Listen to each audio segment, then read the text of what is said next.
नमस्कार। मैं हूं प्रेम कुमार। स्वागत है आपका प्रेम से बोलो सत्य बहुमत। हर चुनाव के बाद कहा यह जाता है कि मतदाताओं की जीत हुई है, लेकिन क्या वास्तव में ऐसा होता है? क्या मतदाताओं की जीत होती है? कतई नहीं।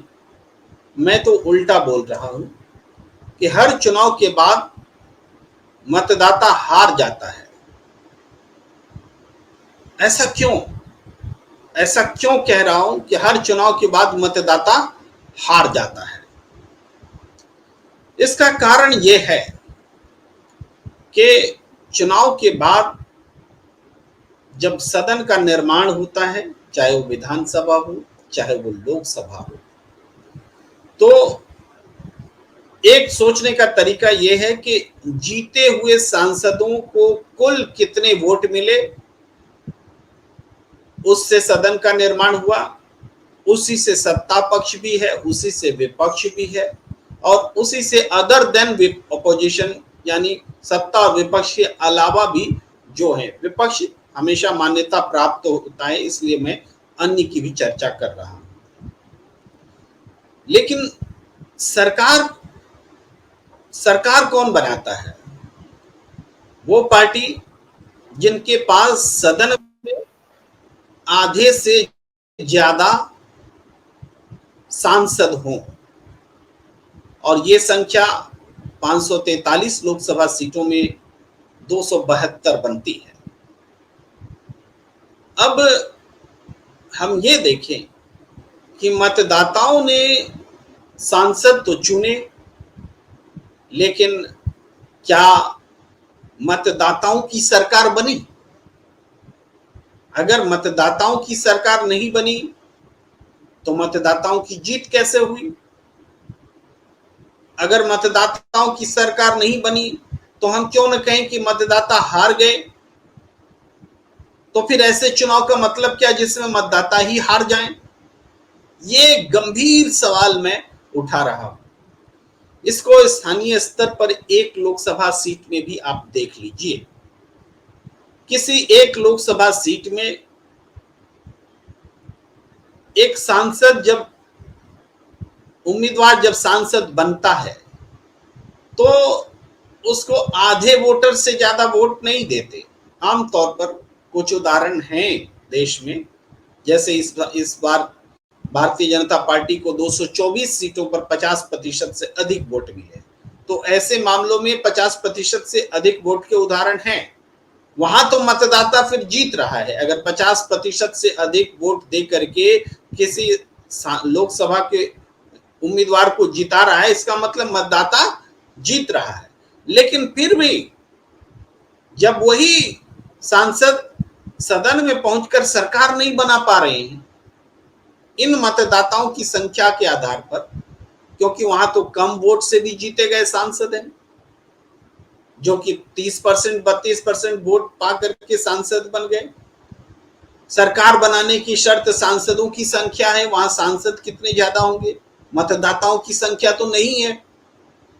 तो मतदाता वहां फिर भी हार जाता है। एक लोकसभा सीट में अपना अधिकतम बहुमत से किसी उम्मीदवार को जिताने के बाद भी हार जाता है।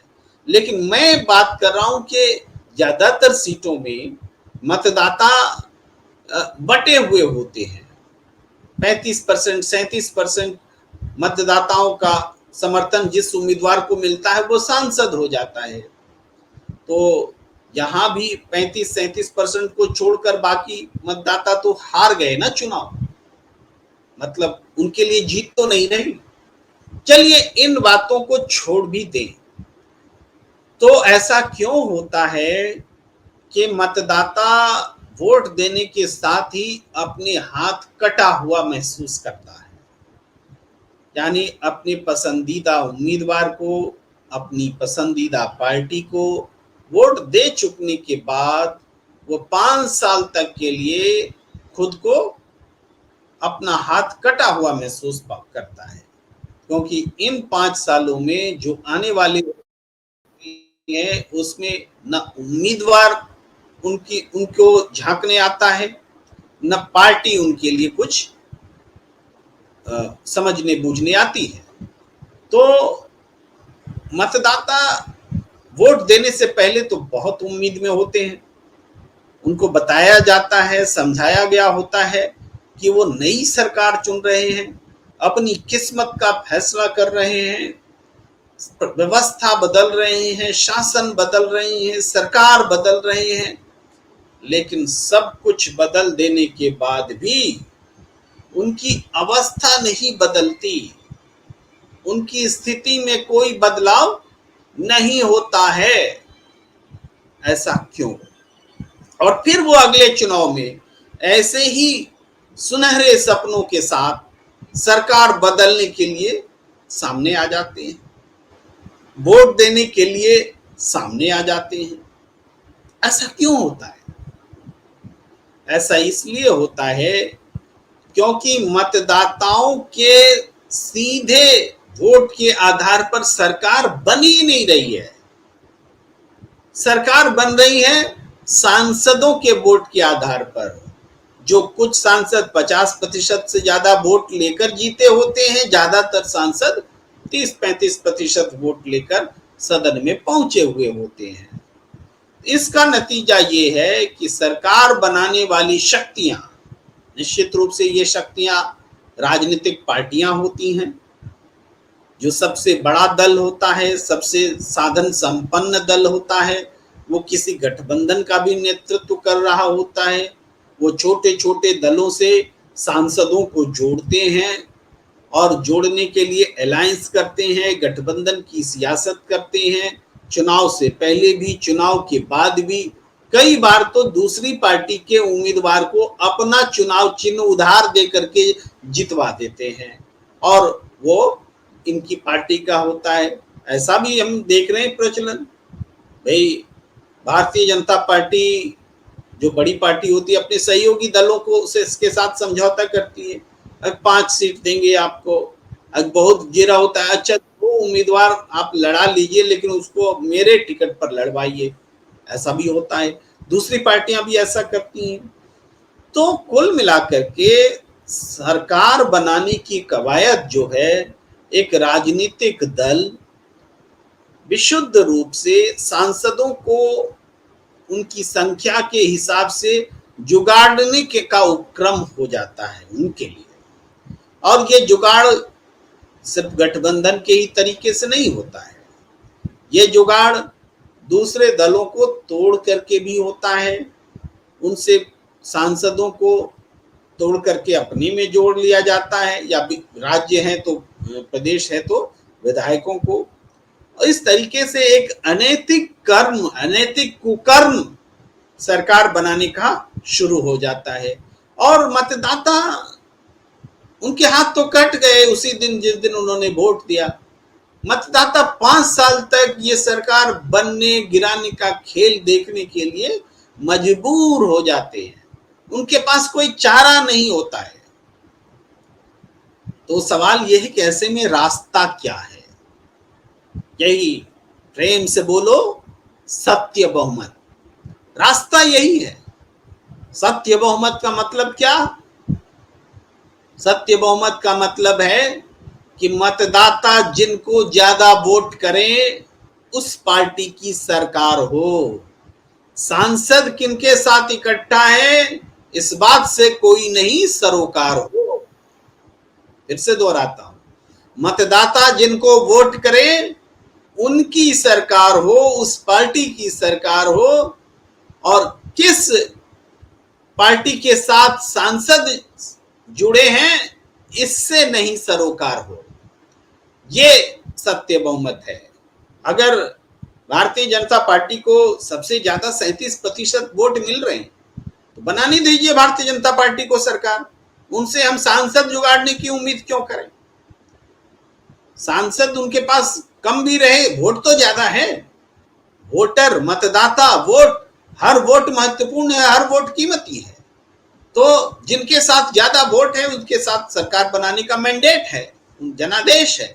तो जनादेश का मतलब जनता के वोटों की गिनती होनी चाहिए। सबसे ज्यादा वोट किनके पास, वो वोट जो है वास्तव में जनादेश होगा। वरना किसी लोकसभा क्षेत्र में जनसंख्या ज्यादा है तो उनके भी लोकसभा प्रतिनिधि का वोट एक ही है, और जिसमें कम है वहां भी एक ही है। तो इसका समाधान कुछ नहीं, सिर्फ मतदाताओं के वोट हैं, जहां पूरे देश में हर मतदाता के वोट की कीमत एक है, चाहे वो गौतम अडानी हो, चाहे वो हमारे घर की नौकरानी हो। क्षमा कीजिए, अब ये नौकरानी शब्द चलता नहीं है, लेकिन पुराने सामंती समाज की सोच है और न हम अपने घर में नौकरानी रखते हैं। लेकिन मैंने एक बात कही, जो श्रमिक और सेवा से जुड़े हुए जो तबके के लोग हैं और सेवा लेने वाले जो लोग हैं, उन सबका वोट बराबर है, सबके वोट बराबर है। तो जब वोट बराबर हैं तो वोटों की गिनती सबसे ज्यादा जिनके साथ होगी उनको जनादेश क्यों न मान लिया जाए। अब आप कहेंगे, बहुत सारे लोग जो बीजेपी सरकार से त्रस्त होंगे, बीजेपी सरकार को हटाना चाहते होंगे, वो सोचेंगे बीजेपी तो ऐसे सत्ता से हटेगी नहीं, 37% वोट है, कल को थोड़ा और वोट आ जाएगा। जब तक वोट ज्यादा आता रहे तो बीजेपी को सरकार चलाने का, सरकार बनाने का, सत्ता में रहने का पूरा अधिकार होना चाहिए। ये वोट जाति और धर्म के नाम पर आज मांगे जाते हैं, इसलिए क्योंकि उनको सांसदों की गिनती बढ़ानी होती है, जीतने के बाद भी, हारने के बाद भी। और जब जाति और धर्म के आधार पर वोट मांगना खत्म होगा, जब हर मतदाता का महत्व अलग होगा, तब यही लोकतांत्रिक प्रक्रिया सुधर चुकी होगी। सत्य बहुमत नफरत की सियासत को खत्म कर चुका होगा, क्योंकि वोट लेने के लिए तब हर पार्टी को, हर समुदाय और हर जाति के बीच में बिना भेदभाव के वोट मांगने जाना पड़ेगा। 37% से ज्यादा वोट लाना पड़ेगा जो बीजेपी के पास है, अगर सत्ता में आना है। तो एक कॉम्पिटिटिव माहौल जो बनेगा सरकार बनाने के लिए, हमें सबसे ज्यादा वोटों की जरूरत है, हमें वोट चाहिए। फिर एक क्षेत्र में नहीं, पूरे देश में आपको वोट मांगने पड़ेंगे, यानी ज्योग्राफिकल आधार भी खत्म हो जाएगा। ऐसा नहीं कि उत्तर प्रदेश और मध्य प्रदेश मिलकर सरकार बना लेंगे, ऐसा नहीं होगा। पूरे देश में, माने जहां जनसंख्या ज्यादा हो उस हिसाब से मैं कह रहा हूं, पूरे देश में आपको घूम घूम कर चुनाव के लिए प्रचार करना होगा। सबके लिए सम्यक दृष्टि, सम्यक भाव रखना होगा, जनता के उत्थान की बात करनी होगी, जनता के सिद्धांत की, जनता के विकास के सिद्धांत की बात करनी होगी, जनता के लिए विकास, तब जाकर आपको वोट मिलेंगे। अभी तो जाति और धर्म के आधार पर सांसद चुन लिए जाते हैं, उम्मीदवार भी तय होते हैं, पार्टियों की नारे भी तय होते हैं, नीतियां भी तय होती हैं, और जाति धर्म के आधार पर बंटकर ऊपर में अपने नफा नुकसान के आधार पर सांसद मतदाताओं की बेशकीमती वोट का सौदा कर डालते हैं। तो मतदाताओं की बेशकीमती वोट का सौदा ना हो, इसकी गारंटी है सत्य बहुमत। सत्य बहुमत की राजनीति, सत्य बहुमत लोकतंत्र को बदल कर रख देगा। बस इसको समझने और समझाने की आवश्यकता है, और हम जरूर कामयाब होंगे आपके मन मस्तिष्क में सत्य बहुमत की इस सोच को, जो लोकतंत्र के संपूर्ण स्वास्थ्य के लिए जरूरी और आवश्यक है। ऐसी आशा और विश्वास के साथ इस चर्चा को यहीं पर विराम देने का वक्त हमें दीजिए इजाजत। नमस्कार।